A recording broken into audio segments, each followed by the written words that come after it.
Hi, do you speak English? Well, no, what if I was to say no? An implication of cognizance shrouded in denial. A pretty poser of a paradox indeed. I gave him the look I'd perfected when I was 12 and was going to be the greatest hypnotist of all time. It was a killer. Are you attempting to hypnotize me, or is it the constipation you're suffering? I was a little out of practice. Did you happen to see a red sports car down on the road? I caught a glimpse of a flash of red on the hill and heard the racket. Sure, it was an awful noise. A sports car, you say? A Ferrari, to be exact. A racing car? And what was it doing here? The poor fella must have been lost. The driver of the Ferrari was involved in an accident. Is that so? Yeah, he knocked somebody down outside the bar. What an idiot! How could a thing like that happen? He was traveling too fast. So fast, he ran right under the car? I mean, the car was traveling too fast. But you'd have thought the idiot could have heard it coming. What can you tell me about the castle? Not much, I'm sorry to say. Most of its history is long forgotten. Ah, but if these old stones could only speak, what stories they'd tell. Stories to make your toes curl and your blood run cold. You know, this castle is said to be over 600 years old. Have you seen Professor Pegram? No, he's packed up and gone. Do you happen to know where? Back in England, I suppose. Maybe you know the guy who was hit by the Ferrari. His name is Sean Fitzgerald. Oh, I know him all right. That's me nephew, the idiot responsible for the stacking of my hay cart. Was he killed by the car? Oh no, but he has been abducted. Well, that's a relief now. Aren't you going to look for your nephew? What for? From what you say, it's too late. Well, you could report the matter to the police. Better not. Besides, what could they do? Well, they could mount a search. They have only the one bicycle between them. In a question of superior acceleration, I put me money on the Ferrari. I think you ought to know exactly what Sean has gotten himself into. I'm not sure I want to know. But you're his uncle, his own flesh and blood. You're right, but what can I do? If I'm not here to guard it, some idiot might try to climb the haystack. What a moral dilemma. Stay here and guard this potentially lethal agricultural construction, or to go off in search of the prodigal nephew, the very man responsible for said hazard? It'll need some thinking about. Why, there's no problem. You're right. Why didn't I think of it before? We'll demolish the haystack. You don't have to demolish the haystack to go look for Sean. I'll stay here in your place and warn anyone who's silly enough to climb it. Marvellous! I think I should start me inquiries in the bar. He strode off in the direction of McDevitt's bar, leaving me to contemplate the stack of hay.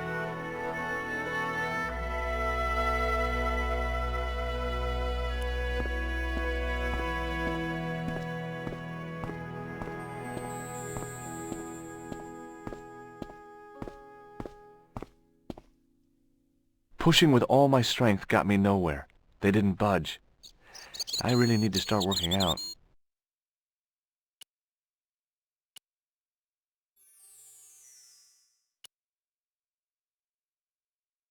It was a large blue gemstone.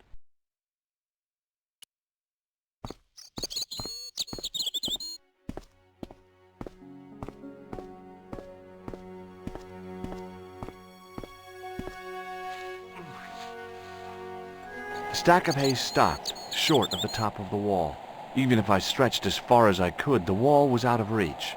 What I needed was a slice or two of Alice's Wonderland.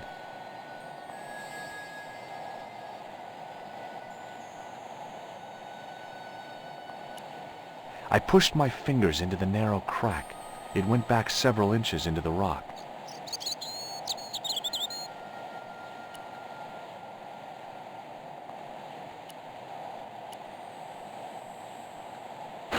I inserted the end of the lifting key in the mortarless crack and gave it a firm shove.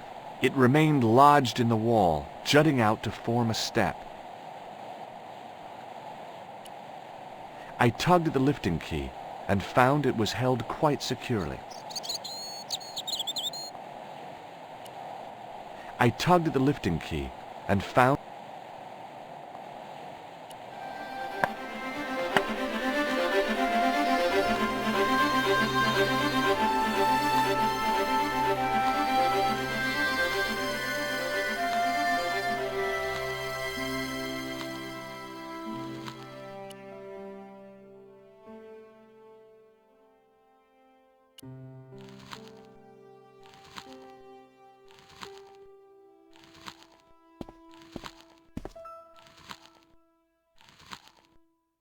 It was a rusted piece of iron, maybe part of a plow or something.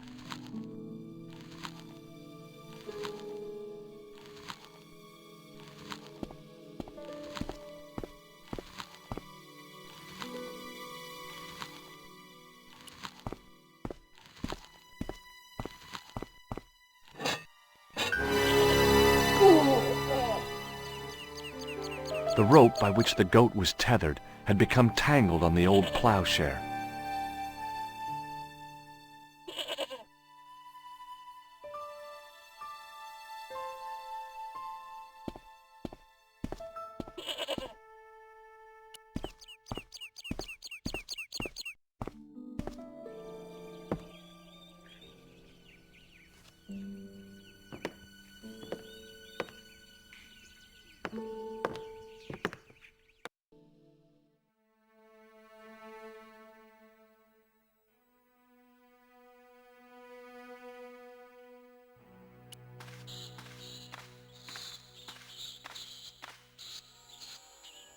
As I dipped my fingers into the soft white powder, I realized what it was. Plaster of Paris. I'd used it in kindergarten to make casts of animal paw prints. I reached into the sack, but it was empty.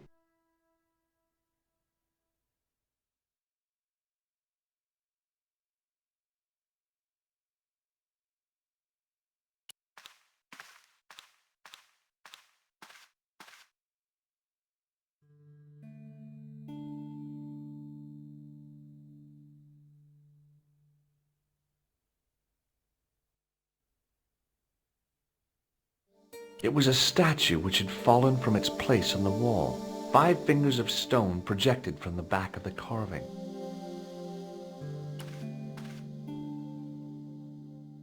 The statue was too heavy to lift. It overbalanced into the sand.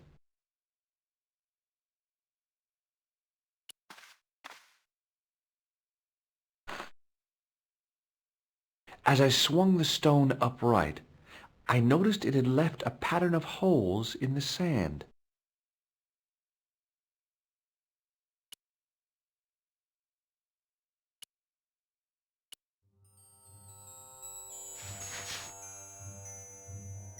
I sprinkled the plaster on the sand until the holes were filled.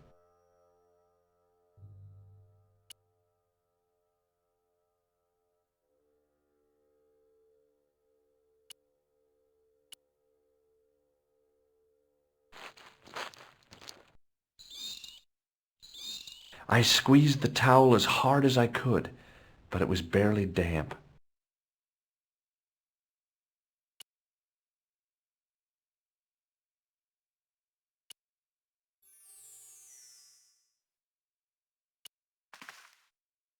I smoothed the plaster level with the sand. It was my first experience of home improvement.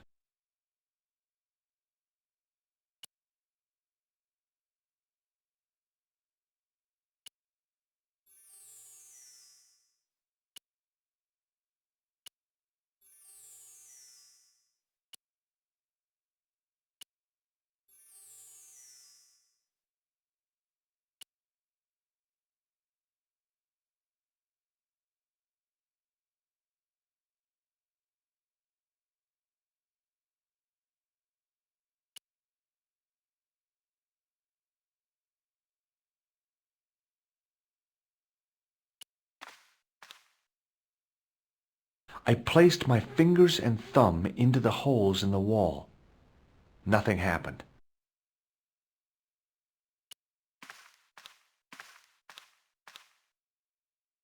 I tried in vain to move the panel.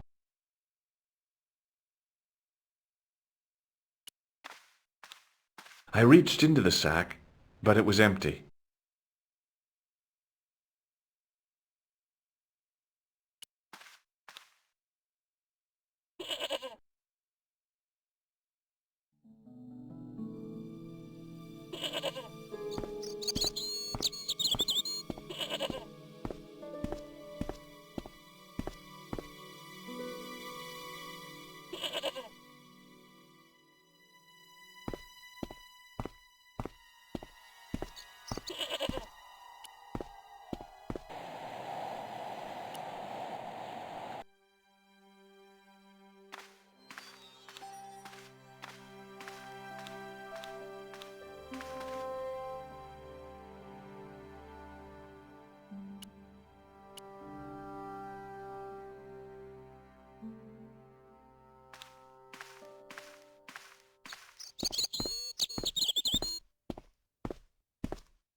Hey, McGuire. What? See you later, kid. Okay, mister.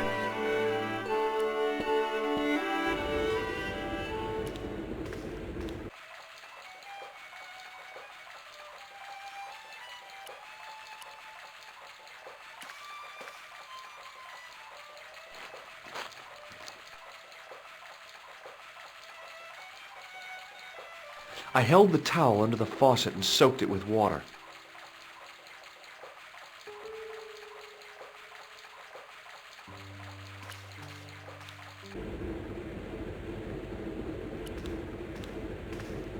Hello again. What? I'm looking for Sean Fitzgerald. Have you seen him? Never heard of him. Don't you come from around here? None of your business. I didn't ask where you come from, did I? I'm from California. That's your problem. Did you ever see Fitzgerald at Peagram's Dig? I never heard of either of them. I'll see you later.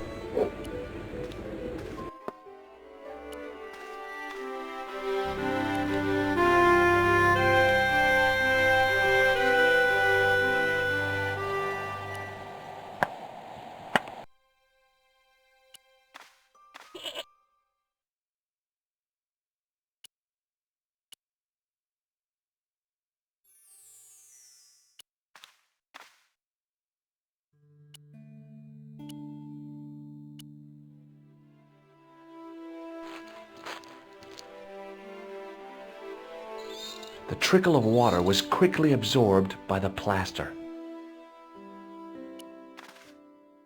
I eased the solid piece of plaster from the sand. Underneath, it had formed a perfect copy of the statue.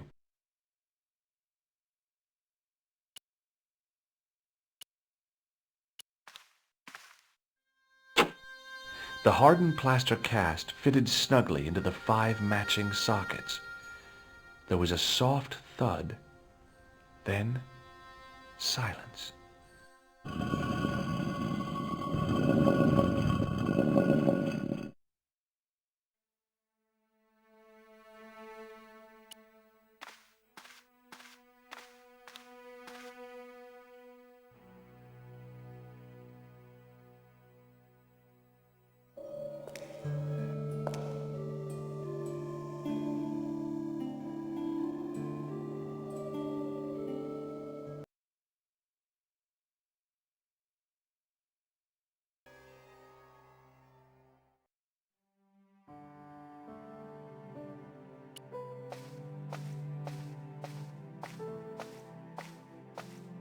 I had messages waiting to be played. You have 3 messages. Hey, Collard, it's me, your favorite editor. Guess what? I'm gonna give you a second chance. I need somebody to write the TV column. Pays lousy, so what's new? If you're interested, drop by the office. In fact, drop by the office anyway. We have to talk, Nico. That story of yours I spiked. It won't go away. You've made some dangerous enemies out there. Hey, Nico, it's your old pal. I mean, your new pal, George. Whoa, Ireland. It's a whole different country. And I got some amazing news for you. Gem of a story, in fact. Oh, gotta go. Yeah, fella here's got a drink lined up for me. See you tomorrow, Nico. Slàinte. Yep, only here for a day and I'm speaking the lingo like a local. Mademoiselle Coulard, this is Imelda Carchon. I wanted to thank you for being so understanding when... Come to lunch, why don't you? Tomorrow. I might have more news. There's a Monsieur Merlon coming to see me this evening. He says he knows why Pierre was murdered. In fact, he'll be here shortly. I shall let you know what he says. Goodbye, dear girl. Till tomorrow. Merlin? Oh my God. Merlin's the killer.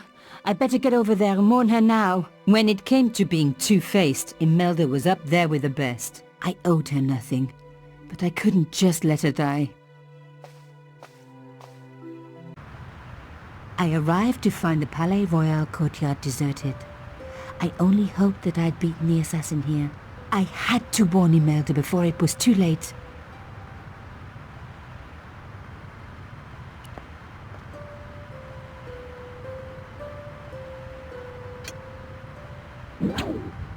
I unhooked the first wire.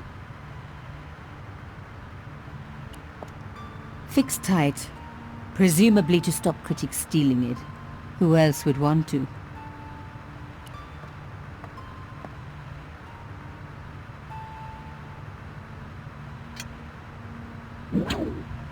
I released the second wire. Even with both wires removed, the statue remained upright.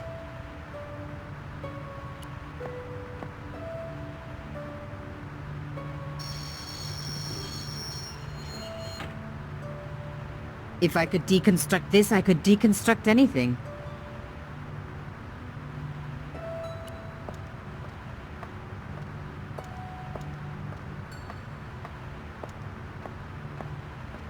The intercom system wasn't working.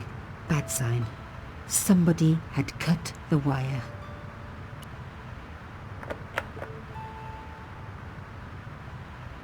Locked? No way was I going to break through a door like that.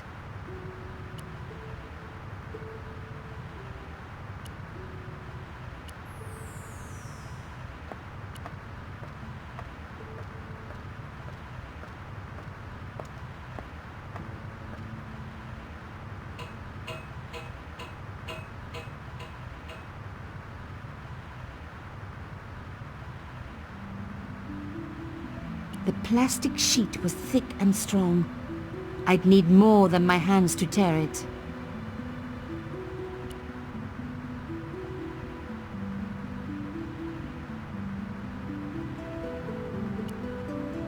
No.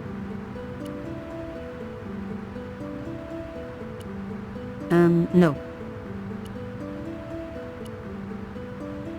No.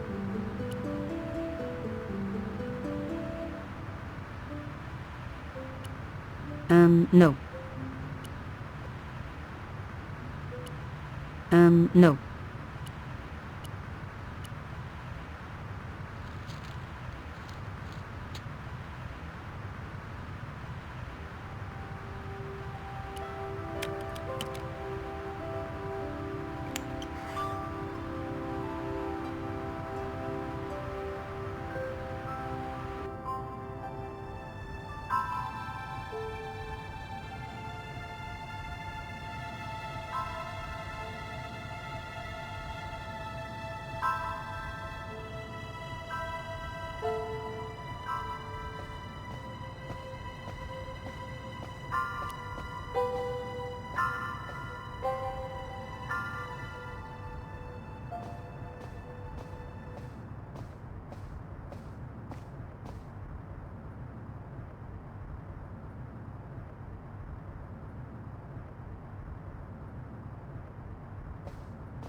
My God, I'm too late.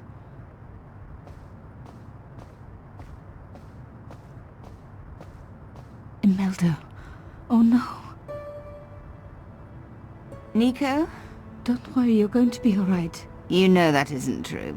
It was Merlin, wasn't it? Dressed as a cavalier. How absurd. You came to warn me, didn't you? I must be crazy. Let me see you, Nico. All this time you were just using me. Which one is the real Imelda? You are an extraordinary girl.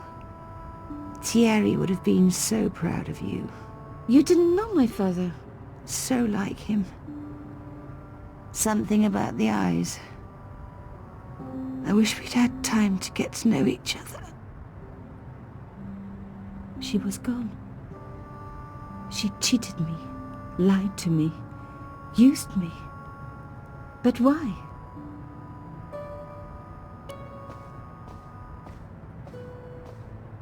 The Carchons in happier days. Well, before they were both assassinated at least.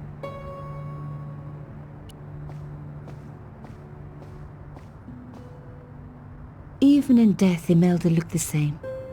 Beautiful, inscrutable. The Ice Queen alone in her ice palace. I opened it. Inside was a tiny gold key. I took the key. I had to leave.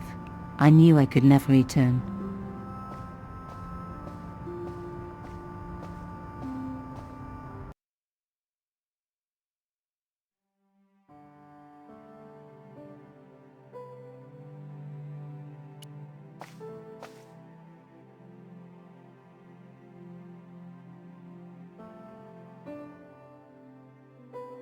No bug.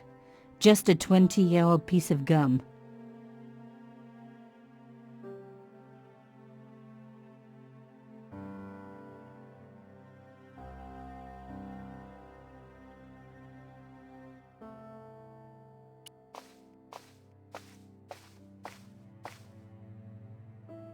You have no messages.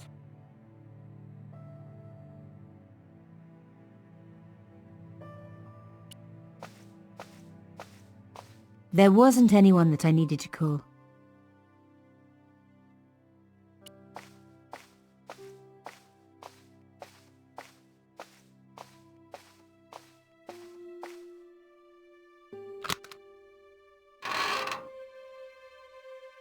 In the dim light, I caught the reflection of something metallic. A small, sinister-looking metal disc had been tucked under my father's box. It was a bug. Oh, chère cousine. You left me a little present. You shouldn't have.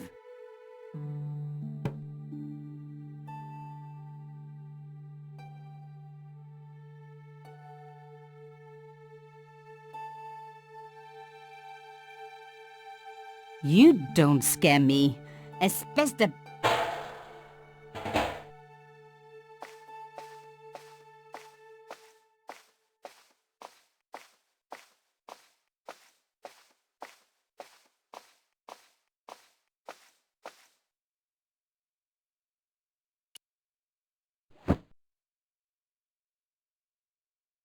The box was carved by my father.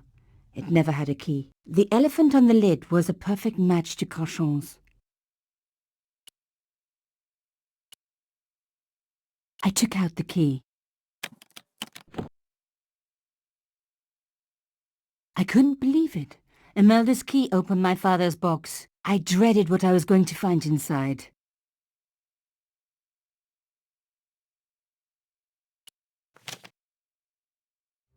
It was a photograph of Imelda. But why here? In my father's box? I felt as if a black hole had swallowed me up. Imelda and Carchon grinning. While behind them a village was being razed to the ground. Its people butchered. And there, next to them, staring out at me across the years, my own father. There was a letter. I feared there was even worse to come.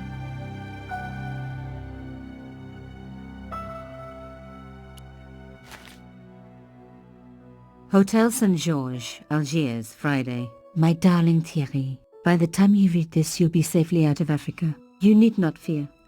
Pierre and the organization do not know who you are really working for, or about us. Did you think I would betray you? I could not. You wanted me to leave him, but I don't have your courage. I know too much of what has been going on here. They would find me and they would kill us both. Enjoy your life in Paris, Thierry.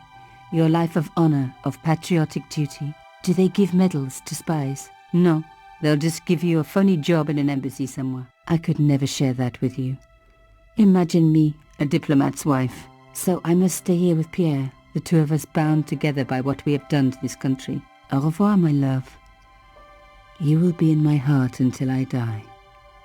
Imelda, suddenly everything made sense. My father had been working undercover for the government. He was one of the good guys after all.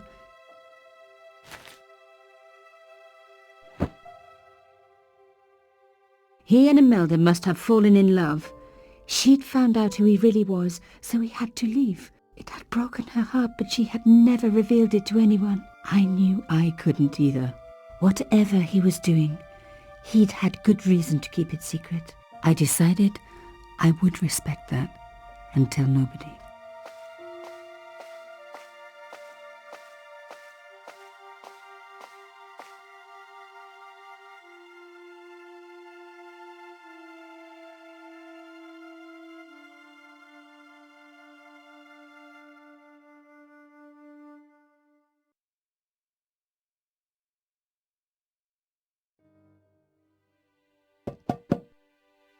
I knew it was George. For a moment I was tempted to pretend that I was out, or ask him to go away and come back later.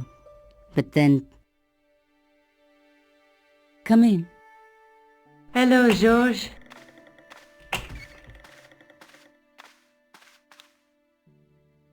So, where did you stay last night? At McDevitt's. I got to drinking with Doyle and a couple of the guys. That explains why you look so ill today. Did you get any sleep at all? Not much. I had to share the room with another guy. Did he snore? Hardly. He was dead. Then Leary woke me in the middle of the night to help bail out the cellar. The cellar was flooded? Yeah, some idiot had left the faucet running. And you say Pegram has disappeared? Without a trace. But my visit wasn't a complete waste of time. Pegram's gem? The Templars' gem. Whoever Jacques Marquet is, he's in for a disappointment. Jacques Marquet? He's the guy who should have collected the gem from Fitzgerald. What are your plans? I want to find out who, what, or where Montfaucon was. All I've got to go by is the name and a picture of a hanged man.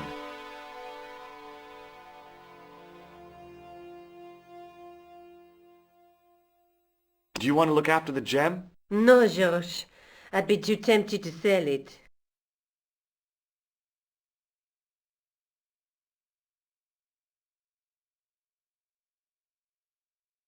Let's take another look at the manuscript. There's a guy with a sword and a bull. Between them is a gem supported by a... There's a guy working on a loom. A knight with a crystal ball. That through my teachings, you will be enlightened. There's a woman looking at her reflection in a mirror, but the... Look there, two guys on the... What are your plans? I want to find out who, what, or where Montfaucon was. All I've got to go by is the name and a picture of a hanged man. I can't sit here all day, much as I'd like to. Okay. Don't forget to look for Lobinot at the Kron Museum. And why don't you see if Rousseau has heard anything? Okay. Anything else I can do for you while I'm out? Shopping, a trip to the laundromat? Just take care of yourself.